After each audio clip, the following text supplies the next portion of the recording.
ஜாப்பனீஸ்ல ரொம்பவே ஃபேமஸா இருக்கு. 1904 நான் ஷியூரா சொல்லுவாங்க. நீங்க வந்து ஒரு 35 4 கேட்டகரிஸா பிரிச்சுக்கணும். 4 கொஸ்டின் கேட்டுக்கோங்க. அந்த 4 வந்து யார் யாருக்கெல்லாம் கரெக்டா இருக்கும் அப்படின்னு கேட்டீங்கன்னா,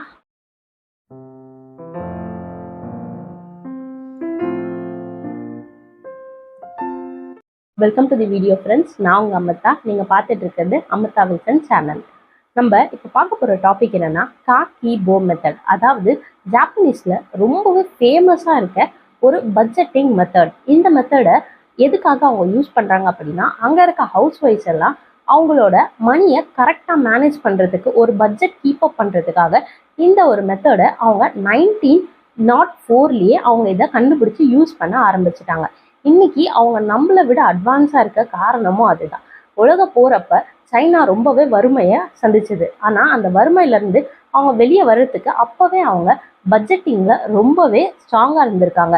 அவங்க பட்ஜெட் போட்டு இருந்ததுனால தான் இன்றைக்குமே அவங்க அந்த ட்ரெண்டையே ஃபாலோ பண்ணிட்டு இருக்காங்க. அதில் ஒன்று தான் இந்த காகிபோ மெத்தட். இந்த மெத்தடை பற்றி நம்ம டீட்டெயில்டாக பார்ப்போம். காகிபோ மெத்தட் அப்படின்னா ஒன்றும் இல்லைங்க, நான் முன்னாடியே சொன்ன மாதிரி தான். அது ஒரு ஹவுஸ் ஹோல்டிங் பட்ஜெட்டிங் மெத்தட். அதாவது ஒரு நியூ பர்சன் கூட அந்த மெத்தடை யூஸ் பண்ணி கரெக்டாக ஒரு பட்ஜெட்டை போட முடியும். அதுதான் அந்த மெத்தட். ஸோ அதை யூஸ் பண்ணி நான் ஷியூராக சொல்லுவாங்க, நீங்கள் வந்து ஒரு 35% வரைக்குமே உங்களோட எக்ஸ்பென்ஸை நீங்கள் ரெடியூஸ் பண்ண முடியும். ஸோ அந்த மெத்தட் எல்லாருமே யூஸ் பண்ணுறது ரொம்ப நல்லது. அதை யூஸ் பண்ணி உங்களோட எக்ஸ்பென்ஸ் எந்தெந்த வழியில் போகுதுன்றதை ட்ராக் பண்ணி நீங்கள் அதை கண்டுபிடிச்சி அதை தடுக்கவும் முடியும். 35% கண்டிப்பாகவே உங்கள் எக்ஸ்பென்ஸ் ரெடியூஸ் ஆகிடும். அந்த 35%மும் உங்கள் சேவிங்ஸ் அதிகமாகிடும். ஸோ இந்த மெத்தடை எப்படி பண்ணலான்றத பார்க்கலாம். இந்த மெத்தடை பண்ணுறது ரொம்பவே சிம்பிளுங்க. உங்களுக்கு தேவையானது ஒரு நோட்டும் ஒரு பெண்ணும் மட்டும்தான். அந்த நோட்டை நீங்கள் எப்படி வச்சு எழுதணும் அப்படின்னா, ஒரு நோட்டை எப்போவுமே நம்ம நேராக வச்சு எழுதுவோம். ஆனால் இந்த மெத்தடில் நீங்கள் நேராக வச்சு எழுதக்கூடாது. இப்போ நான் உங்களுக்கு எக்ஸாம்பிள் காட்டுறேன். நீங்கள் எக்ஸாம்பிளுக்கு அந்த நோட்டை இப்படி வச்சு தான் எழுதணும். இந்த மாதிரி ஒரு ஃபார்மெட்டில் மட்டும்தான் இந்த பட்ஜெட்டிங்கை நீங்கள் போடணும். ஸோ இந்த மாதிரி வச்சு நீங்கள் எழுதுங்க. அப்போ தான் அந்த மெத்தட் கரெக்டாக இருக்கும். அதை எப்படி பண்ணலான்ற ஸ்டெப் 1 என்னன்னா, இந்த நோட்டில் நீங்கள் வந்து 4 கேட்டகரிஸாக பிரிச்சுக்கணும். 4 கேட்டகரிஸ் என்னன்னா, ஃபர்ஸ்ட் ஒன் வந்து உங்களோட நீட்ஸ், அதாவது உங்களுக்கு என்னென்ன தேவை அப்படின்ற மாதிரி அந்த நீட்ஸ் எல்லாம் அதில் எழுதிட்டே வரணும். செகண்ட் ஒன் வந்து உங்களோட எக்ஸ்பென்ஸ், அதாவது நீங்கள் என்னென்ன எக்ஸ்பென்ஸ் பண்ணுறீங்க, எதுக்கெல்லாம் அன்வான்டாக செலவு பண்ணுறீங்க, இப்போ ஃபுட்டு அந்த மாதிரி பண்ணுறதெல்லாம் எக்ஸ்பென்ஸில் போட்டுருங்க. கல்ச்சுரல்னு 3வது. 4வது வந்து அன்எக்ஸ்பெக்டட் எக்ஸ்பென்ஸ். கல்ச்சுரல் 3வது. அது என்ன கல்ச்சுரல் அப்படின்னு கேட்டிங்கன்னா, நம்ம ஊரில் இருக்க மாதிரியே சைனீஸ்லேயும் நிறைய கல்ச்சுரல் ஃபெஸ்டிவல்ஸ் இருக்குது. அந்த டைமில் நம்ம ட்ரெஸ் எடுப்போம், இல்லை ஏதாவது பண்ணுவோம். அதெல்லாம் அந்த லிஸ்ட்டில் எழுதிடுவாங்க. நம்ம ஊர்லேயே இப்போ ஏதாவது கல்யாணத்துக்கு போனோம் அப்படின்னா நம்ம அங்கே ஒரு மொய் வைக்கிற மாதிரி ஏதாவது ஒன்று நடக்கும், இல்லை ஒரு கிஃப்ட் ஏதாவது கொடுப்போம். அந்த எக்ஸ்பென்ஸை நீங்கள் இதில் வந்து எழுதலாம். இதில் எழுதுனீங்கன்னா உங்களுக்கு அது ரெக்கார்டும் ஆகும். அதே மாதிரி 3வது என்னன்னா, திடீர்னு உங்களுக்கே உடம்பு சரியில்லாமல் போயிடலாம், இல்லை ஏதாவது ஒன்று ஃபர்னிச்சர் ரிப்பேர் ஆகலாம், இல்லை டிவி ரிப்பேர் ஆகலாம். அந்த டைமில் அந்த எக்ஸ்பென்ஸ் எல்லாம் அந்த அன்எக்ஸ்பெக்டட் எக்ஸ்பென்ஸில் நீங்கள் எழுதிட்டே வாங்க. அதை விட ரொம்ப முக்கியம் ஃப்ரெண்ட்ஸ், இந்த ஸ்டெப்பை ஸ்டார்ட் பண்ணுறதுக்கு முன்னாடி உங்களுக்குன்னு ஒரு சேவிங் கோலை நீங்கள் செட் பண்ணுறீங்க. கோல் இல்லை அப்படின்னா நீங்கள் எங்கே போய் சேர்றீங்க அப்படின்றதே உங்களுக்கு தெரியாது. ஸோ இது ஸ்டார்ட் பண்ணுறதுக்கு முன்னாடியே நீங்கள் ஒரு கோலை செட் பண்ணிடுங்க. கோல் வந்து இப்போ ஒரு மந்த்லி நான் வந்து ஒரு 35% நான் சேவ் பண்ணியே ஆகணும் சேலரியிலேருந்து அப்படின்னா, அந்த 35% அப்படின்றது தான் உங்களோட கோல். ஸோ நீங்கள் அந்த கோலை மைண்டில் வச்சு இந்த பட்ஜெட்டிங்கில் ஸ்டார்ட் பண்ண ஆரம்பிங்க. அப்படி ஸ்டார்ட் பண்ணிங்கன்னா கண்டிப்பாக நீங்கள் 35% கண்டிப்பாக சேவ் பண்ணி வைக்க முடியும். இந்த மெத்தட் பண்ணி ஒரு வாரம் இல்லை ஒரு மாதத்தில் உங்களை நீங்களே ஒரு 4 கொஸ்டின் கேட்டுக்கோங்க. அந்த 4ல் ஃபர்ஸ்ட் ஒன் என்னன்னா, how much to you have, அதாவது இப்போ கரண்டாக உங்ககிட்ட எவ்வளோ இருக்குன்றத முதல்ல டாப் ஆஃப் டே அந்த நோட்டில் நீங்கள் எழுதிடுங்க. எவ்வளோ உங்ககிட்ட இருக்குது, அதாவது மாத கடைசியில் மாதம் ஸ்டார்ட் ஆகிறதுக்கு முன்னாடி உங்கள் கையில் எவ்வளோ இருக்குது அப்படின்றத அங்கே கண்டிப்பாக மென்ஷன் பண்ணிடுங்க. செகண்ட் ஒன் என்னன்னா, how much money do you want to save, அதாவது எவ்வளோ நீங்கள் சேவ் பண்ண நினைக்கிறீங்க, அதாவது அந்த மந்த்துக்கு முன்னாடியே நீங்கள் எவ்வளோ சேவ் பண்ணணும்னு நினைக்கிறீங்க அப்படின்றத உங்களோட ரைட் ஹேண்ட் சைடில் சேவிங் காலம் அப்படின்னு போட்டு அதில் நீங்கள் எழுத ஆரம்பிச்சிருங்க. அந்த அமௌண்ட்டை தான் நீங்கள் லாஸ்ட்டில் சேவ் பண்ணுறீங்களா அப்படின்றதையும் நீங்கள் செக் பண்ணிக்கோங்க. ஸோ உங்களோட ரைட் சைடில் நீங்கள் சேவிங்ஸை போட்டு சேவ் பண்ண ஆரம்பிச்சிருங்க.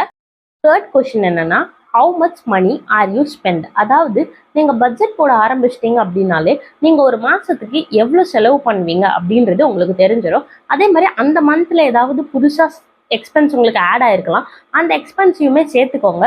சேர்த்து எவ்வளோ நீங்கள் ஸ்பெண்ட் பண்ண போறீங்க அப்படின்றத முன்னாடியே நீங்கள் ஃபிக்ஸட் பண்ணி வச்சிருங்க. இப்போ உங்கள் சேலரியில் 10,000 ரூபாய் வருது அப்படின்னா அந்த 10,000 ரூபாயிலேருந்து நான் ஒரு 5,000 ரூபாய் செலவு பண்ண போறேன் அப்படின்றத முன்னாடியே ஃபிக்ஸ் பண்ணிடுங்க.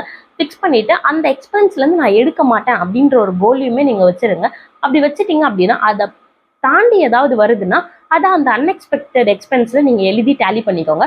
பட் ஆனால் நீங்கள் முடிஞ்ச அளவுக்கு இந்த ஒரு கோலை ஃபிக்ஸ் பண்ணிட்டீங்க அப்படின்னா நீங்கள் வேற எதுலேயுமே எடுக்கணும் அப்படின்ற அவசியம் இல்லை.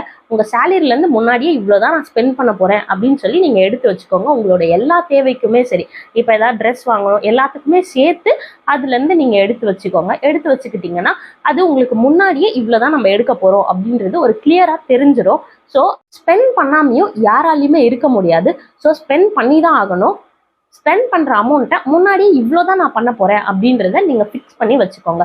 4th கொஸ்டின் என்னன்னா, ஹவு கேன் யூ இம்ப்ரூவ்? அதாவது நீங்கள் சேவிங்ஸ் எல்லாமே பண்ண ஸ்டார்ட் பண்ணிட்டீங்க, இன்னுமுமே நீங்கள் தப்பான வழியில் ஒரு எக்ஸ்பென்ஸ் பண்ணிகிட்டே இருக்கீங்க, எப்படி எனக்கு போகுது என்னோட மணி வெளியே அப்படின்னு தெரியலன்னா எப்படி நீங்கள் உங்களோட பட்ஜெட்டிங்கை இன்னமும் இம்ப்ரூவ் பண்ண போகிறீங்க, எந்த அளவுக்கு மணியை இன்னும் சேவ் பண்ண போகிறீங்க அப்படின்றத உங்களை நீங்களே இந்த கொஷின் கேட்டுகிட்டே இருங்க.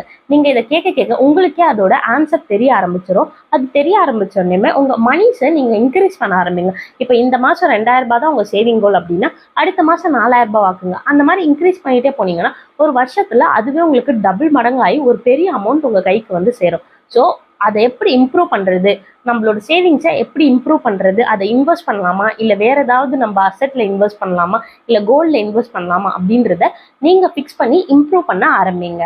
இப்போ நான் சொன்ன இந்த 4 கொஷினுமே நீங்கள் கம்பல்சரி உங்களை நீங்களே கேட்க கேட்க உங்களுக்கு ஒரு மாதமுமே ஒரு பெட்டர் எக்ஸ்பீரியன்ஸ், ஒரு பெட்டர் கிளாரிட்டி உங்களுக்கு எப்போவுமே கிடைச்சிட்டே இருக்கும்.